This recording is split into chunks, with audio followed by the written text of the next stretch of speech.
भारत चीन के बीच में, और फिर 1965 का भारत पाकिस्तान के बीच में।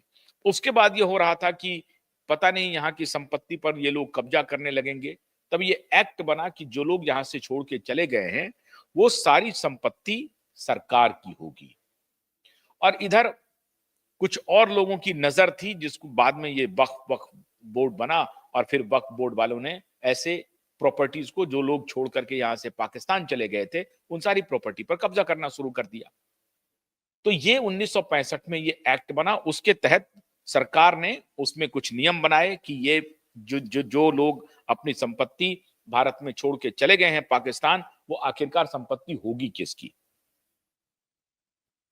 लेकिन मोदी सरकार के गठन के बाद 2014 में, 2017 में आकर के इस एक्ट में एक अमेंडमेंट हुआ, और वो अमेंडमेंट ये हुआ कि ऐसी जो कोई भी प्रॉपर्टी है जिसको एनिमी प्रॉपर्टी एक्ट के तहत डिस्प्यूट में है, उसका रेट्रोस्पेक्टिव इफेक्ट से जिसके नाम प्रॉपर्टी थी, अगर वो मौजूद है यहां पर तो ठीक है, नहीं तो ये सरकार की प्रॉपर्टी हो जाएगी।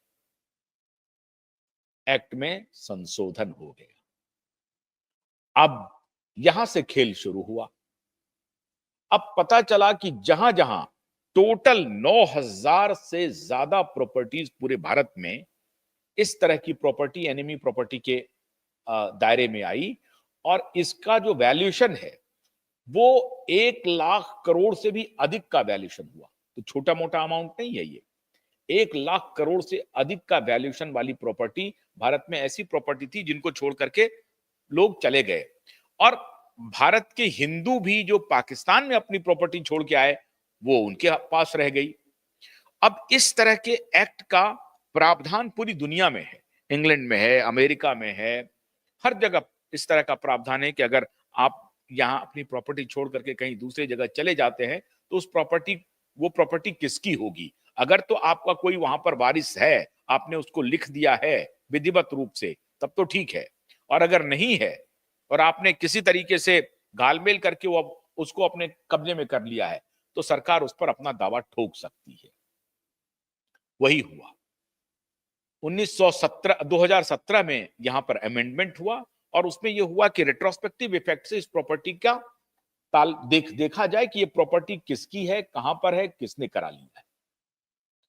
अब यहां से जब खेल शुरू हुआ तो पता चला कि वो 9,000 प्रॉपर्टी जो पूरे देश भर में है, उसमें आप हैरान होंगे, परवेज मुशर्रफ की भी प्रॉपर्टी है, पाकिस्तान के पहले प्रधानमंत्री लियाकत अली खान की भी प्रॉपर्टी है उत्तर प्रदेश में, और जिन्ना की भी प्रॉपर्टी थी मुंबई में, और इन साहब की भी प्रॉपर्टी मिली।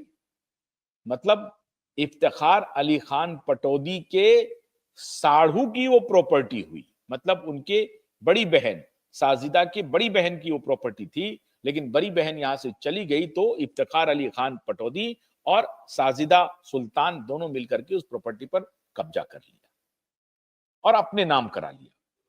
अब सरकार ने उस पर चुनौती दी। चुनौती हुई तो मामला अदालत में पहुंचा, और जब मामला अदालत में पहुंचा तो ये अमेंडमेंट सामने आया 2017 का, और उस अमेंडमेंट के तहत ये प्रॉपर्टी को फाइनली भोपाल मध्य प्रदेश हाईकोर्ट ने कहा कि नहीं, ये प्रॉपर्टी या तो आबिदा सुल्तान की होगी जो अब नहीं है यहां पे, या फिर सरकार की होगी। जिस किसी ने भी अब गलत तरीके से उस प्रॉपर्टी के कागजात बना करके कब्जा ले रखा है, उसको ये प्रॉपर्टी छोड़नी पड़ेगी। अदालत में 2-3 4 साल तक केस चलता रहा, लेकिन उस पर सैफ अली खान साहब कोई अपना सुरक्षात्मक दलील नहीं पेश कर सके, क्योंकि एक्ट ही परिवर्तित हो गया था 2017 में। 1965 का जो एक्ट था उसमें जो थोड़ा बहुत लूप होल्स था, उसको मोदी जी ने आते ही उसमें परिवर्तन करा दिया था। निशाना क्लियर था कि ये 1 लाख करोड़ से अधिक की प्रॉपर्टी है, जिसको कुछ लोगों ने हथिया ली है। और उसके बाद ये वक्फ बोर्ड का नाटक हुआ है। वक्फ बोर्ड ने भी ऐसी सारी संपत्तियों को अपने कब्जे में कर लिया और फिर वक्फ बोर्ड के जो लोग हैं वो मिलजुल करके इन सारे प्रॉपर्टीज का कमाई खा रहे हैं। भोपाल में आप हैरान हो जाएंगे, फ्लैगस्टाफ हाउस, नूरे सवा पैलेस, अहमदाबाद पैलेस, ये नूरे सवा होटल है, मैं हालांकि इसमें ठहरा हुआ हूं, बहुत ही खूबसूरत पैलेस है ये, नूरे सवा palace Ahmedabad, Flagstaff house, Ahmedabad palace, ये सारी प्रॉपर्टी जो है इस पर कब्जा था हाल तक छोटे नवाब सैफ अली खान साहब का और उनकी माताजी शर्मिला टैगोर जी का। क्योंकि इफ्तिखार अली खान पटौदी से ट्रांसफर हुआ मंसूर अली खान पटौदी, वो उनके स्वाभाविक वारिस बने।